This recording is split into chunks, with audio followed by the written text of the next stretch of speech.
afrikaa dabalees kallamii kooti maaliif furmaatan argatu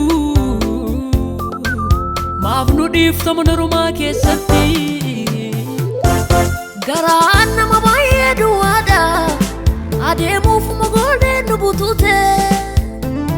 innaanis guddaanis si waama maal taate sorraa yoo kaate oola deemaa hedduu dhabame dhugaa malee ta'uu dhugaanii biyya koo faraaran si gaafadha si malee argamuu furmaanni oola deemaa hedduu dhabame dhugaa malee ta'uu dhugaanii biyya koo faraaran si gaafadha si malee argamuu furmaanni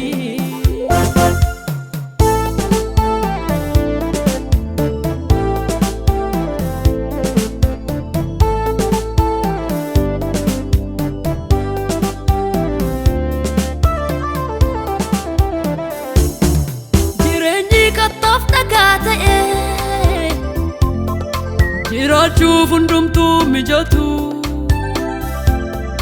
takka barbaadeera raarake biyya koo fariifadhu kottu siitu toora galchee bareecha wal gadhiisaa jireenya namaa sitti achaan jira gooftaa koo maaloo lammiin koo sarbamaa Inturinsi wama Inturinsi wama Inturinsi wama Inturinsi wama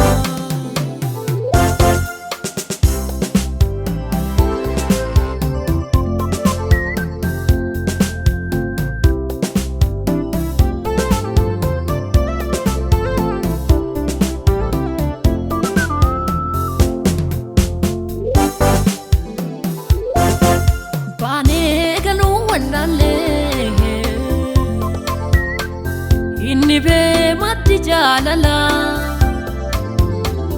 Inturin ariifadhu kottu Yesuus nu laadhu fala baanee kanuu wallaalle inni bee matti jaalala Inturin ariifadhu kottu Yesuus nu laadhu fala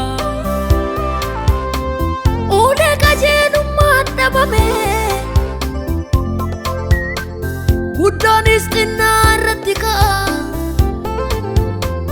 xinnaanis guddaa irratti ka'a maal ta'a lammii koof yoo kaate gaaffii dhalootaa si danda'a Inturinsi wama Inturinsi wama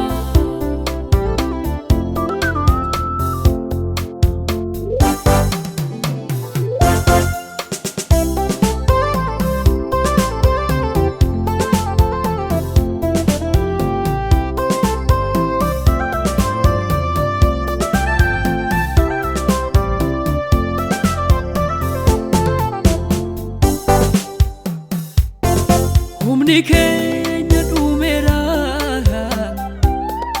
mootummaa baannoo gaaffii akkatii waaqootu beekna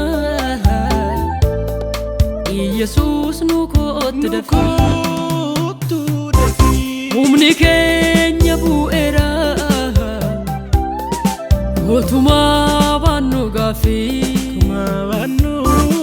akkatii waaqootu beekna gooftaa koo hin turin dafii